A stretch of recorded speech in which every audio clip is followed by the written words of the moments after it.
E se eu te dissesse que a Santa Missa, da forma como você a conhece, não foi inventada na Idade Média, mas é a realização perfeita de um ritual com mais de 3.000 anos? Quando o padre levanta a hóstia, algo cósmico acontece, algo que Moisés e o rei Davi apenas sonharam em ver. Prepare-se. Nos próximos minutos, seus olhos se abrirão para o mistério oculto em cada gesto do altar. Você nunca mais assistirá à missa da mesma maneira. Parte 1. Introdução. A sombra e a realidade. A carta aos Hebreus nos diz que a lei antiga era apenas uma sombra dos bens vindouros e não a imagem real das coisas. Mas para entender a luz, precisamos olhar para onde a sombra foi projetada.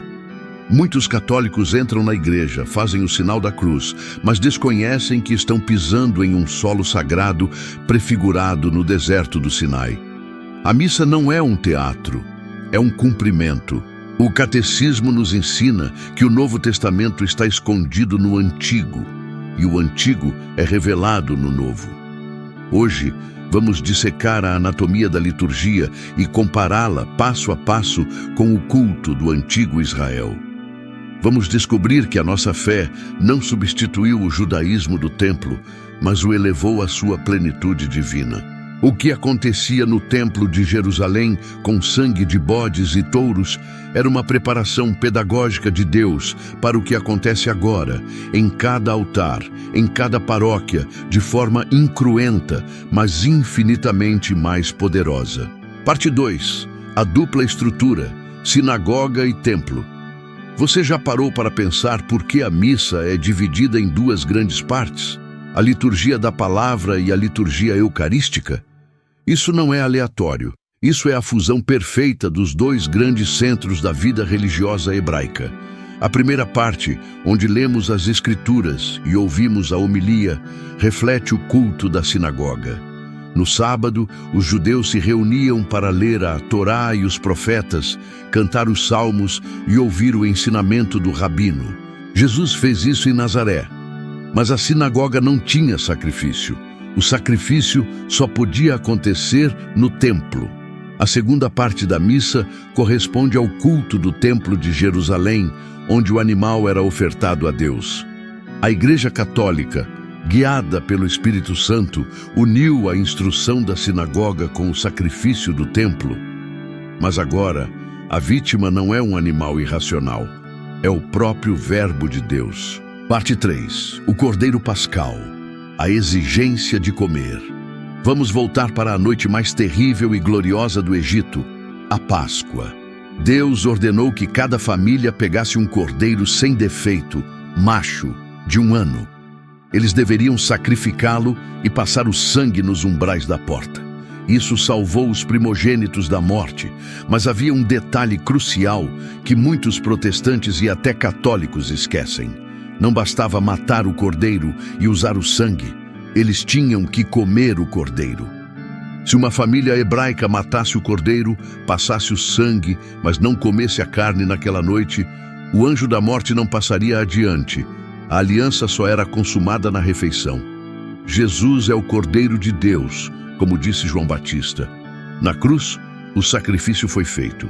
Mas na missa nós cumprimos o mandamento de comer a carne do Cordeiro para ter a vida em nós. A menos que comais a minha carne e bebais o meu sangue, não tereis vida em vós. A Eucaristia é a nova Páscoa. Parte 4. O mistério do pão da presença. Dentro do tabernáculo havia uma mesa especial. Sobre ela ficava o pão da presença ou o pão da face, Lechem Apanim. Eram 12 pães que representavam as 12 tribos de Israel, colocados perpetuamente diante de Deus. Nos dias de festa, os sacerdotes levavam esse pão para fora e mostravam aos peregrinos, dizendo: "Vejam o quanto Deus ama vocês."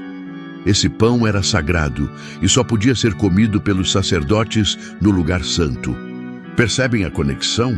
Hoje temos o pão da vida, o pão dos anjos, que fica no tabernáculo sagrário das nossas igrejas.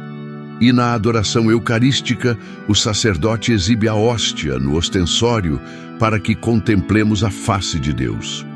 O que era um pão simbólico no templo tornou-se a presença real na igreja. Não é apenas um símbolo de união, é a própria substância de Deus habitando entre nós. Parte 5. O sacrifício de Todá, a ação de graças. Existe um tipo específico de sacrifício no Antigo Testamento chamado Todá. Todá, em hebraico, significa ação de graças. Diferente dos sacrifícios pelos pecados, o Todá era oferecido quando alguém era salvo de um grande perigo ou morte. O ofertante trazia um cordeiro, mas também pão e vinho, e fazia uma refeição sagrada com os amigos para celebrar a vida. Os antigos rabinos tinham um ditado profético: no futuro, todos os sacrifícios cessarão, exceto o sacrifício de Todá. Adivinhem qual é a palavra grega para ação de graças? Eucaristia. Jesus, na última ceia, instituiu a Todá definitiva. Ele deu graças. A missa é o sacrifício de louvor e ação de graças que permanece para sempre, exatamente como os antigos sábios judeus previram. Nós não sacrificamos mais para pagar uma dívida que já foi paga na cruz. Nós oferecemos o Cristo ao Pai em eterna ação de graças pela nossa salvação. Parte 6. As vestes e o incenso, o apelo aos sentidos. Muitos criticam a Igreja Católica pelo uso de incenso, velas e vestes pomposas, dizendo que Deus quer simplicidade. Mas quem desenhou as vestes litúrgicas originais foi o próprio Deus, no livro do Êxodo. Deus deu instruções detalhadas a Moisés sobre como Arão deveria se vestir. Túnicas de linho fino, o peitoral com pedras preciosas, o éfode. Por quê?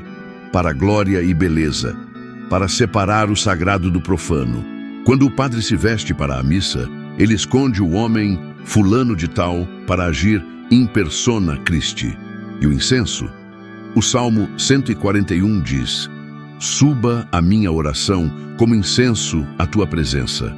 No templo, o altar de incenso queimava perpetuamente diante do Santo dos Santos. Na missa, o incenso visualiza as nossas orações subindo ao céu e une a liturgia terrena à liturgia celeste descrita no Apocalipse, onde os anjos seguram turíbulos de ouro. Parte 7. O Santo dos Santos e o véu rasgado.